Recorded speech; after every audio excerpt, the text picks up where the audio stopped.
जय महाराष्ट्र। मी सुषमा। बुलेटिनच्या सुरुवातीलाच बातमी पालिका निवडणुकीसंदर्भातली। औरंगाबाद महापालिकेमध्ये एमआयएमचं चिन्हच आता धोक्यात आलेलं आहे, कारण एमआयएम पक्षाच्या उमेदवाराला पतंग हे चिन्ह मिळण्याची शक्यता नाही, कारण राज्य निवडणूक आयोगाकडे एमआयएमच्या निवडणूक चिन्हाची नोंद नाही। त्यामुळे औरंगाबाद महापालिका निवडणुकांमध्ये एमआयएमचं निवडणूक चिन्ह संकटात आलंय।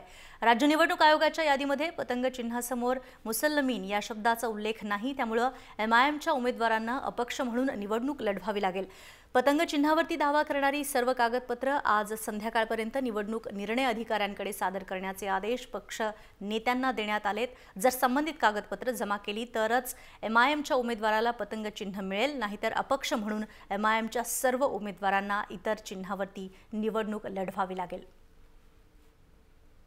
आणि या संदर्भात अधिक माहितीसाठी प्रतिनिधी माधव सावरगावे आपल्या सोबत आहेत। माधव, पक्षाचं पूर्ण नाव लिहिण्यामध्ये नेमकी चूक का झाली? एवढं अक्षम्य दुर्लक्ष कसं काय? सुषमा, मुसलमान इत्यादून पक्षाचं नाव असताना त्या संपूर्ण नाव राज्य निवडणूक आयोगाकडे एमआयएमने दिलेलं नाही।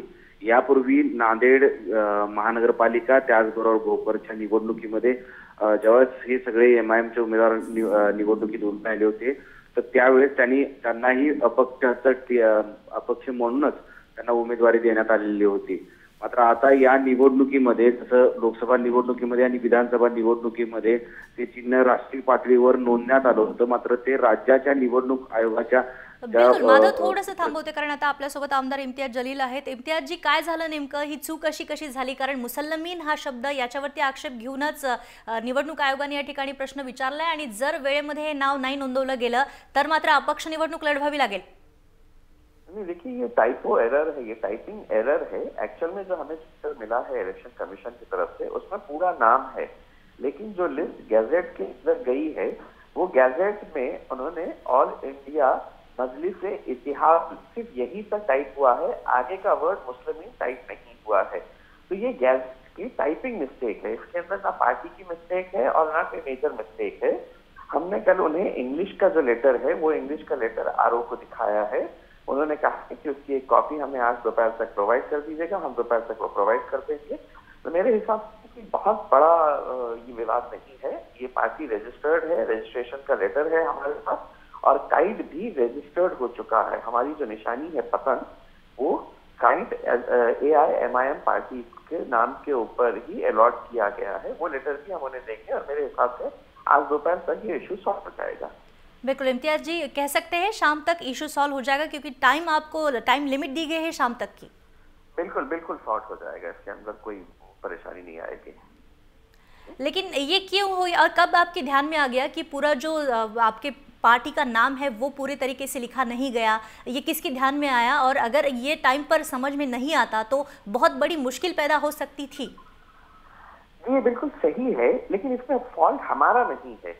ये फॉल्ट, देखिए, हमें इलेक्शन कमीशन ऑफ इंडिया की तरफ से जो लेटर मिला है, उस लेटर के अंदर लिखा है ऑल इंडिया मजलिस इत्तेहादुल मुस्लिमीन।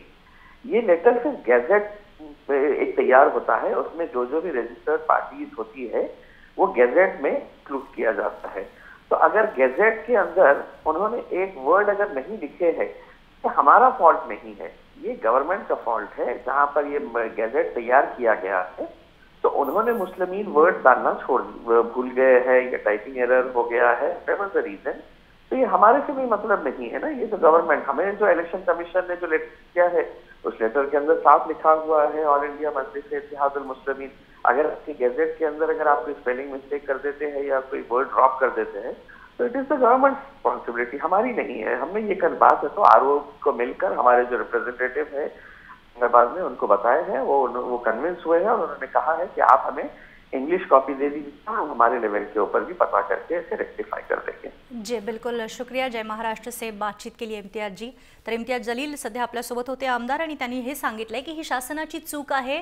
जे पूर्ण नाव आहे या पक्षाचं, मुसल्लमीन हा शब्द त्यातून वगळण्यात आला होता आणि त्यावरूनच हे पूर्ण प्रकरण समोर आलं होतं। मात्र पक्षाच्या ही बाब लक्षात आली, त्यांनी ही गोष्ट निदर्शनास आणून दिली। आज दुपारपर्यंत सगळी कागदपत्र जमा केली जातील आणि हे पूर्ण जो वाद आहे तो मिटला जाईल, आणि यानंतर पक्षाच्याच चिन्हावरती उमेदवार निवडणूक अधिकृतरित्या लढवतील असं देखील आता जलील यांनी सांगितलेलं आहे।